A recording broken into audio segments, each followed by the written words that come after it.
जैसे कि आप सभी को मालूम है कि राजनीति जो है, राजनीति में अगर कोई नया चेहरा आता है तो उसे दबाने की कोशिश की जाती है, क्योंकि वो चाहते हैं, क्योंकि पुराने घाव होते हैं और वो नहीं चाहते कि कोई नया चेहरा है। आज हमारे साथ चंद्रशेखर आजाद साहब हैं जो भीम आर्मी से हैं और उन्होंने बहुत कम टाइम में बहुत बड़ा वजूद अपना बना लिया है। अगर हम CA/NRC की बात करें, जब दिल्ली में प्रोटेस्ट चल रहे थे उस टाइम में आजाद, चंद्रशेखर आजाद ये नाम जो था ऐसा गूंजता था कि सब लोग चाहते थे कि इनसे मुलाकात हो सके, इनके साथ चल सके। इनका ये कहना था कि पुलिस ने मुझे बंद किया, मुझे डर नहीं, मेरे भाई हैं और मुझे जाना है। तो ये सफर कैसा रहा आपका? अच्छा, देखो, मैं अपने संघर्षशील क्रांतिकारी महापुरुषों को पढ़ के आगे बढ़ा।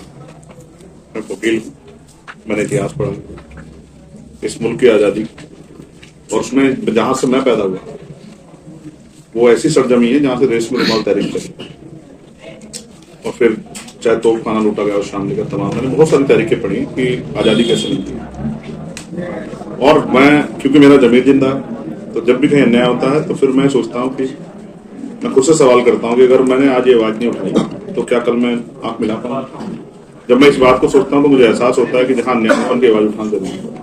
और पिछले 10 साल में हो सकता है कि मैं कई हजार घटनाओं पर गया, कई आंदोलन में शामिल हुआ हूँ, खूब मुकदमे मेरे ऊपर लगे, खूब मुसीबतें मैंने झेली, जेल भी काटी।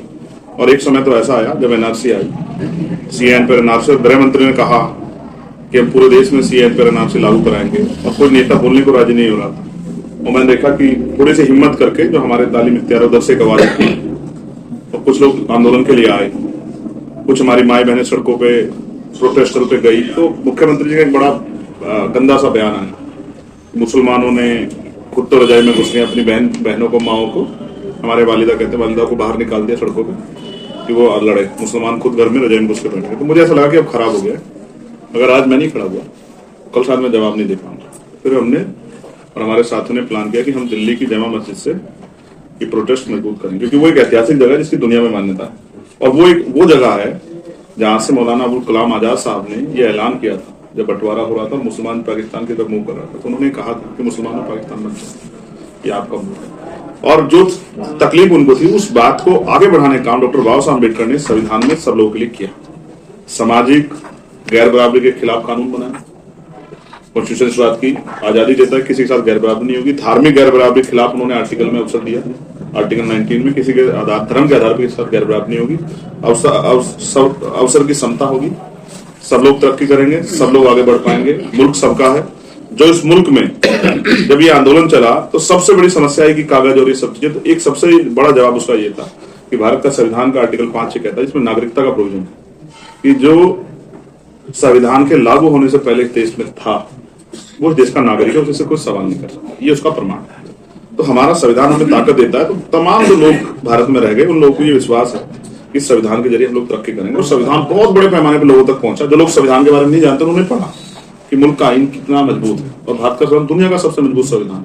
उस संविधान के जरिए हमने घर घर तक संविधान पहुंचाया। और हमने एक वादा किया था जब मैं गिरफ्तार हुआ दिल्ली में जामा मस्जिद से, क्योंकि पुलिस ने कहा कि हम ऊपर चढ़ रहे हैं सीढ़ियों पे, और मैंने ये महसूस किया कि उसकी मर्यादा के साथ खिलवाड़ हुआ। तो मैंने कहा कि मैं नीचे आ जाऊंगा, लेकिन मेरी एक शर्त है कि जो निर्दोष लोग आपने पकड़े हैं आप उनको छोड़िए। और ऐसा हुआ। इसमें कुछ अभी भी ऐसे लोग हैं जैसे जब से प्रोटेस्ट स्टार्ट हुआ था उसके बाद जो लोग आपके साथ स्टार्टिंग में रहे और आपको देख के उन्हें हौसला आया था, उनमें से बहुत सारे लोग आज भी जेलों में बंद हैं, तो उनको लेके भी कुछ हो रहा है। 40-42 लोग उस दिन छोड़े गए जी। बहुत सारे ऐसे लोग हैं जो बंद हैं और उनके मुकदमे कोर्ट में चल रहे हैं। लेकिन मैं समझता हूँ कि यहाँ की न्यायपालिका भी कहीं ना कहीं दबाव में है। और ऐसा हमने कई मामलों में देखा, चाहे जामा मस्जिद का मामला, चाहे और कई मामले जिसमें कहीं ना कहीं सुप्रीम कोर्ट के ऑर्डर पे भी सवाल खड़ा।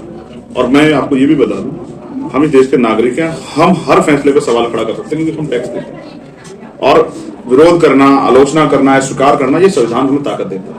तो बहुत सारे ऐसे लोग हैं जेल में और उनके परिवारों से हम लोग टच में हैं। जैसे कुछ युवा है, जैसे आप लोग आपको देख के वो भी चाहते हैं कि वो राजनीति में, वो भी चाहते हैं कि वो अपनी आवाज उठाएं, और उनको क्या होता है कि वो आपके पीछे चलना शुरू कर दें या औरों के पीछे चलना शुरू कर दें। बीच में क्या होता है कि उन्हें उनका हौसला टूट जाता है।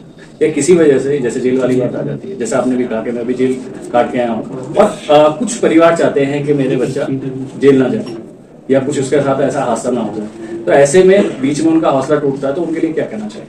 देखो, राजनीति सबसे बड़ी बात जो है ना, अब राजनीति कई तरह की होगी। कुछ लोगों के लिए राजनीति व्यापार है, कुछ पैसे खर्च करो, लोगों के बीच में जाओ, मीठी मीठी बातें करो, जीतो, फिर पैसा कमाओ। कुछ लोगों के लिए राजनीति ये है। कुछ लोगों के लिए राजनीति अपने 2 नंबर के धंधे कर जो कर रहे हैं उनको, उन पे सुरक्षा का काम है कि वे वो कुछ बन जाएं और उनके 2 नंबर के धंधे सुरक्षित हो जाए। कुछ लोगों के लिए राजनीति सेवा भाव है, और हमारे लिए राजनीति, डॉक्टर बाबा साहब अम्बेडकर ने कहा, पॉलिटिक्स द मास्टर है। राजनीतिक सत्ता वो चाबी जो आपकी सारी परेशानियों को हल कर सकती है। जब ये मुल्क आजाद हुआ, उससे पहले जिन वंचित वर्गों को अधिकार नहीं, उनको अधिकार दिलाने का काम संविधान ने किया। वो संविधान में जो अधिकार है उनको लागू कराने की जो ताकत है वो सरकारों के पास है। कानून सदन में बनते हैं, लागू कराने की हिम्मत सरकार पे होती है, बाकी जो तंत्र है वो सरकार के अधीन होता है। जैसे आप कह रहे कि नौजवान राजनीति करना चाहते हैं, तो डॉक्टर बाबा साहब अम्बेडकर ने कहा कि राजनीति में हिस्सेदारी न करने का सबसे बड़ा दंड ये होगा कि योग्य लोग आपके ऊपर शासन करें। पढ़े लिखे लोग राजनीति से दूरी बना के बैठे, और फिर वो रोज ये कहते हैं कि यार हमारे साथ सरकारी समस्या करेगी। सरकार तो करेगी ना, जब आपकी विचारधारा की विरोधी सरकार है तो वो आपके खिलाफ काम करेगी, ऐसे कानून बनाएंगे, ऐसे डिस्टर्बेंस पैदा करेगी कि आपकी तरक्की रुक जाए।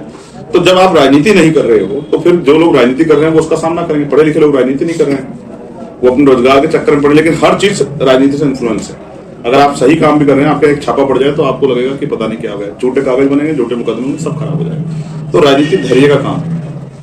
जैसे किसान अपने पेड़ में, अपनी फसल में कितना ही पानी क्यों ना दे दे, लेकिन फल कब लगेंगे? जब समय आ जाएगा। धैर्य लोगों में है नहीं। जो किसी स्वार्थ के लिए राजनीति कर रहे हैं वो छोड़ के भाग जाते हैं। हम संकल्प के लिए राजनीति कर रहे हैं कि हमें राजनीतिक सत्ता प्राप्त करके अपने लोगों की तरक्की के रास्ते खोलने, और जो गलत कानून हमारे लोग खिलाफ बना देंगे उनको खत्म कराना, और ऐसे कानून बनाए जिससे लोगों की तरक्की, मजलूम, शोषित, वंचित, कमजोर, जैसे मुझे भी राजनीति का शिकार होना पड़ा। जब मेरे साथ अन्याय हुआ, मुझे जेल भेजा गया, मुझे ऊपर एनएसए लगी, जिन नेताओं से मुझे उम्मीद थी कि आवाज उठाएंगे, उन्होंने हाथ बंद कर लिया। आपको जान के आश्चर्य होगा, मैंने पहचान बनाई भीम आर्मी के लोगों की मदद से, आजाद समाज पार्टी लोगों की मदद से, लेकिन मेरे ऊपर अभी 6 महीने में गोली चली। मेरी फाइलें सब जगह पड़ी, मेरे पासपोर्ट की फाइल पड़ी, मेरे लाइसेंस की फाइल पड़ी है।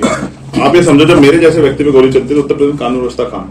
और तकलीफ इस बात से होती है कि सरकार इस बात को डिनाई कर देती है और मामले को छिपाने का प्रयास करती है। तो मैं समझता हूं कि न्याय की उम्मीद तो है नहीं। तो मुझे और सब लोगों को समझना चाहिए कि जब तक ये नालायक सरकार है जो इस देश को दोबारा गुलामी की तरफ ले जाए, जब तक ये नहीं हटेंगे तब तक उनकी तरक्की के रास्ते नहीं खुलेंगे। बिजली का बिल, पानी का बिल, अच्छी पढ़ाई, अच्छा इलाज, जमीनों की जो नोटरी है, इसमें जो लगते हैं स्टाफ लगते हैं, ये सब क्या, इसकी क्या वैल्यू होगी? ये तो सरकार तय करती है ना।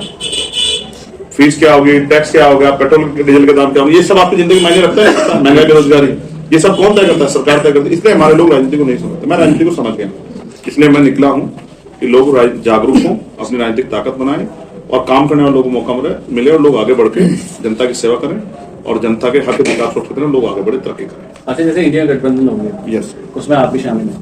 अब अगर बात करें तो माननीय जो विधायक हैं, उनका कहना है कि मैं भी चाहता हूं कि नगीना सीट से मेरी वाइफ या मैं लड़ूं। अब ऐसे में इंडिया गठबंधन में वो भी हैं, सब समाजवादी सब लोग हैं, तो ऐसे में अगर आपको टिकट नहीं होती, किसी और को टिकट हो जाती है नगीना सीट से, तो उसके बाद भी आप इलेक्शन लड़ेंगे? देखो, मैं पहली बात तो आपको स्पष्ट कर दूं कि अगर बात चुनाव की है तो आजाद समाज पार्टी यहाँ चुनाव लड़ेगी। ये फैसला आजाद समाज पार्टी का, और वोट यहाँ जनता को देनी है, ना तो गठबंधन को देनी है, ना गठबंधन के नेताओं को देनी है। यहाँ की आवाम फैसला करेगी। नगीना पार्लियामेंट में ये 4थी बार इलेक्शन होने जा रहा है। अब एक बहुत जागरूक पत्रकार है, पहला एमपी कौन सी पार्टी का बना? इंडिया समाजवादी पार्टी का। क्या नाम था? यशवंत। क्या काम किया? कुछ नहीं। आप खुद कह रहे हैं, मैं नहीं कह रहा। कुछ नहीं। दूसरा एमपी कौन बने? यशवंत सिंह। क्या कुछ नहीं। तीसरा एमपी कौन बने? समाजवादी बीएसपी अलायंस के, आरएलडी अलायंस के, गठबंधन के। लोगों ने क्या सोच के वोट किया था? ये आदमी हमारी आवाज उठाएगा, ये हमारी लड़ाई लड़ेगा, ये हमारे लिए अवसर पैदा करेगा, ये सदन में भी हमारी एक इशू उठाएगा, तो आप वोट क्यों देते हैं? अच्छा, इसमें जैसे अगर मैं इसको ऐड कर दूं, तो आप वोट क्यों देते हो? अभी तो मैं समझता हूँ ना, हालात ये है कि हम वोट देते हैं सोच के कि हमें इस पार्टी को हराना है, इस पार्टी को जिताना, मगर कभी हम ये नहीं सोचते कि हम अपने लिए कोई ऐसी आवाज तैयार करने जो आवाज हमारे हक अधिकारों की लड़ाई सड़क पर भी लड़ सके और सदन में उठा। नगीना आजाद समाज पार्टी लड़ रही है, पार्टी ने मुझे आदेश किया चंद्रशेखर आजाद लड़ेंगे, इससे कोई फर्क नहीं पड़ता कि बाकी कोई अपना प्रत्याशी लड़ाना चाहता है, और मैं किसी को ना नहीं करना। अगर वो चाहते हैं, आप मुझे बताओ मेरे मुकाबले पे कौन ऐसा प्रत्याशी है जो भाजपा को हरा सकता है? नहीं, इसमें एक सवाल ये वाली बात पहले मैं जो आपसे पूरा उसको कंफर्म करूँ। नहीं, इसी में मैं जवाब मुझसे ज्यादा मजबूत पहचान का कोई प्रत्याशी यहाँ है? अभी तक तो फिलहाल नहीं। ठीक, तो अगर वो चाहते हैं भाजपा हारे तो उन्हें मेरी मदद करनी चाहिए जी। या वो भाजपा का अवसर देना चाहते हैं। और देखो फिर मैं कह रहा हूँ, अभी तो पार्टी ने एक ही सीट पर तय किया कि हम यहाँ लड़ेंगे, अभी 79 सीट बाकी है। हमें भी तय करना है कौन हमें इस लड़ाई में हमारी मदद कर रहा है भाजपा को रोकने के लिए, और कौन सिर्फ ये सोच रहा है कि चंद्रशेखर आजाद रोके। इसमें मेरा सवाल यही है ना कि देखिए, जनता जो है जो आपके द्वारा जनता तक पहुंचाना चाह रहा हूँ, मेरा सवाल ये है कि जनता देखती है एक 6-7 कैंडिडेट खड़े हो जाते हैं, उसके बाद जनता कंफ्यूज हो जाती है कि उसकी नजर में कौन कैंडिडेट बढ़िया है। ठीक है। उसके कुछ लोग ऐसे होते हैं कि जो पहले से किसी पार्टी को सपोर्ट करते आ रहे होते हैं, कोई कुछ लोग होते हैं किसी चेहरे पे वोट करते आ रहे हैं, ऐसे में वोट बढ़ जाता है। तो ऐसे में आप क्या कहेंगे? और जैसे अगर मान लीजिए अगर ये खड़े भी हो जाते हैं और आप वोट जो बढ़ रहा होता है उसके लिए आप क्या कहेंगे? देखो बढ़ेगा नहीं। जब आदमी को, जब आप बाजार में किसी काम के लिए जाते हैं, कुछ खरीदने के या कुछ इन्वेस्टमेंट करने के लिए, अगर आपको बहुत कम साधन लगा के बहुत अच्छी चीज मिल जाए तो आप उसे मिस नहीं करोगे। अब आप समझो राजनीति में एक सिद्धांत और है। वैसे तो भाजपा और कांग्रेस तमाम पार्टियों ने पैसे की राजनीति को मजबूत कर दिया है, पैसे वाले लोग भी आगे बढ़ सकते हैं, गरीब के बेटे आगे नहीं बढ़ सकते, लेकिन वोट देने के लिए पैसा नहीं लगता। तो हम लोगों के बीच जा रहे हैं लोगों से अपील करने के लिए कि आपने सबको आजमा लिया। हमारे कहावत है, अजमाए हुए को आजमाओगे तो वही मिलेगा जो मिलता है। अगर आपको अपने क्षेत्र को ऐसा ही करना है, अगर आपको यहाँ की समस्याओं के साथ जूझना ही है, जैसे अभी आप थे वहां, मैं जब गाड़ी में बैठ रहा था तो एक मुस्लिम साथी आए, उन्होंने मेरे सर पे हाथ रखकर कहा कि हम आपको वोट देंगे, नोट भी देंगे, सारी ताकत देंगे, लेकिन हमारी एक समस्या है। कोई सड़क उन्होंने बताई, नखीने वाली वो रोड, वो आप बनवा देंगे। तो मैंने उनसे कहा कि ये बहुत छोटा काम है, ये तो 15 दिन का काम है। नहीं, मैं किसी विधायक जी पे बात नहीं करना चाहता। उनका रोड है, वो मेन रोड है। मुझे नहीं कहना, वो भी भाई है, उनको सोचना है वो क्या करना है। अगर अच्छा काम नहीं करेंगे जनता आगे उनको सच में मौका नहीं देगा। तो मैंने कहा ये बहुत छोटा काम है, ठीक, कोई बड़ा काम बताओ जो मेरे मन में सपने है। यहाँ का जो व्यक्ति प्लान करके रोजगार करने के लिए जाता है दूसरी स्टेट में, वो कैसे बने? यहाँ जो बाढ़ की समस्या होती है बिजनौर वासियों के लिए, वो कैसे खत्म हो? यहाँ जो रोजगार के नाम पे छलावा हो रहा है वो कैसे बंद हो? यहाँ जुन जाति लोगों को डराने धमकाने के लिए बुलडोजर प्रथा तमाम तरह से दुकान बंद करो, ये करो, ये कैसे खत्म हो? यहाँ जो थाने में, कचहरियों में तमाम तरह की दलालियां हो रही है और गरीब के बच्चों को पकड़ कर जाकर उसकी जेब काटने का काम होता है, ये कैसे बने? इस क्षेत्र में अच्छे स्कूल कैसे खुले, अच्छे कॉलेज कैसे खुले, अच्छे अस्पताल कैसे बने, उनके रोजगार का उनको जो उनमें स्वास्थ्य सेवाएं कैसे हैं, ये कैसे हल? और मेरे पास बहुत सपने हैं इंडस्ट्रियल एरिया लग के यहाँ के बच्चों को, यहाँ के भाइयों को, बहनों को रोजगार मिले। जब पैसा आपकी जेब में आएगा तब आप अपने सपने पूरे कर पाओगे। आज तो हालात जो है, आप देश में जाओ ना, आपको बिजनौर का आदमी मिलेगा ना। मैं तो जाता हूँ ना, कर्नाटक जाओ, हैदराबाद में भी गया ना, हैदराबाद में बिजनौर के लोग मिले, सब जगह मिलते। बिजनौर की खासियत है। तो आप कह रहे हैं कि अगर आप आएंगे तो रोजगार देंगे, यूपी में रोजगार देने की कोशिश करेंगे, क्योंकि अगर देखा जाए एक टाइम में बवाल हुआ था बॉम्बे में कि बाहर के लोग, भैया लोग जो है बाहर गए। अच्छा, क्यों गए वो लोग यहाँ से? बताओ। अगर यहाँ वही वाली बात है ना, यहाँ की सरकार ने, हाँ, अगर फैक्ट्री जैसे यहाँ पे देखा जाए तो बहुत सारी फैक्ट्री बंद होगी, बहुत सारी चीजें, बहुत सारे मिल बंद होंगे जी। तो ऐसी क्या प्लानिंग है आपके आने वाले टाइम? मैं कहा आज सब बता दूंगा तो मेरी कॉपी करने लगेगी। मतलब एक दो तो बताइए, लंबा हो जाएगा। लास्ट सवाल मैं आपको फिर सीरियसली कहता हूँ, मैं नौजवान हूँ, बेरोजगारी का दर्द समझता हूँ, बैकलॉग बहुत बड़े पैमाने पर खाली है, उस सारे बैकलॉग को भराने के लिए हम सरकार के नाक में दम करते हैं। हम रोज सवाल खड़ा करेंगे, ये बैकलॉग जब 6 महीने में अगर कोई सीट रिक्त हो गई है, चाहे वो प्रधानी की हो, चाहे विधानसभा की हो, लोकसभा की हो, तो 6 महीने चुनाव होते हैं ना। तो अगर बैकलॉग है किसी डिपार्टमेंट में, अगर नौकरी खाली है तो आप उसको क्यों नहीं भर रहे? जो भर्तियां नहीं आ रही है उन विभागों में भर्तियां आनी चाहिए, जो पेपर लीक हो रहे हैं वो बंद होने चाहिए, जिन लोगों को आप सरकारी रोजगार नहीं दे पाए उनके प्राइवेट रोजगार की व्यवस्था आपको करनी चाहिए। और बहुत सारे हम लोग प्रयास करेंगे कि यहाँ इन्वेस्टमेंट करें लोग, बड़ी बड़ी कंपनियां लगे और बच्चों को यहाँ रोजगार मिले। यहाँ का आदमी कहीं जाके अपमानित ना हो, उसको कोई भैया जी कह के ना पीटे, उसको कोई और तरह से अपमानित ना करे। और फिर सबसे ज्यादा जरूरी है महिला सुरक्षा का मामला, कि महिला सुरक्षा दिक्कत, जैसे बीजेपी के लोग जमीनें कब्जा रहे हैं ना, लोगों की जमीनों में निगाह, बीजेपी लोग 500 बीघे जमीन इकट्ठी कर लिए, इनको कैसे रोकेंगे? इन सबका इलाज ये है। अभी 25 के करीब लोगों की जाने गई जब गुलदार ने हमला किया, उसके लिए हमने 21 तारीख का आंदोलन रखा है। आप मुझे बताओ, हम टैक्स देते हैं, ये सब लोग टैक्स देते हैं, इनकी रक्षा सुरक्षा जिम्मेदारी सरकार की है। सरकार ने क्या किया? डीएम साहब ने क्या किया? एसएसपी साहब ने क्या किया? कमिश्नर साहब ने क्या किया? क्या उनकी जिंदगी, जिनके बच्चे चले गए, उनको जवाब कौन देगा? मैंने पहले मांग की थी कि उनको 25 लाख रुपए मुआवजा मिलना चाहिए प्रत्येक परिवार के लिए। मैं दोबारा 21 तारीख को उसमें जाऊंगा, जिलाधिकारी से मिलूंगा और प्रयास करूंगा कि कोई भी सरकार जाके उन परिवारों की मदद है। तो ये लोकतंत्र है, शोर नहीं मचोगे, मचाएंगे। भगत सिंह कहते हैं बैरक सुनाने के लिए धमाके की जरूरत होती है, जब तक आप हल्ला नहीं मचाओगे सरकार नहीं सुनेगी। हल्ला मचा हो सकता है जिसने सीबीआई इनकम टैक्स का इसको डर ना, ठीक है, जिसको झूठे मुकदमे जेल से डर ना लगे। मैंने तो दिल्ली की 2 बार तिहाड़ काटी ना। एनआरसी का आंदोलन था, उन्होंने मुझसे कहा आप दलितों की लड़ाई लड़ो, ठीक है, पिछड़ों की मुसलमानों की लड़ोगे तो आपका इलाज हो जाएगा। खूब लाठियां मारी, मेरे पैरों के नखून खींच लिए।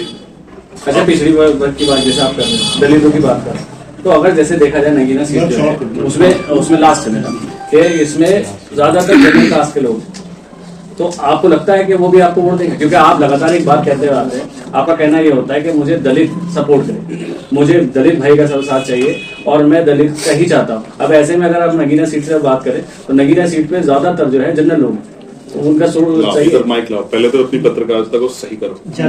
मैंने कभी नहीं कहा कि मुझे सिर्फ दलितों का सपोर्ट चाहिए।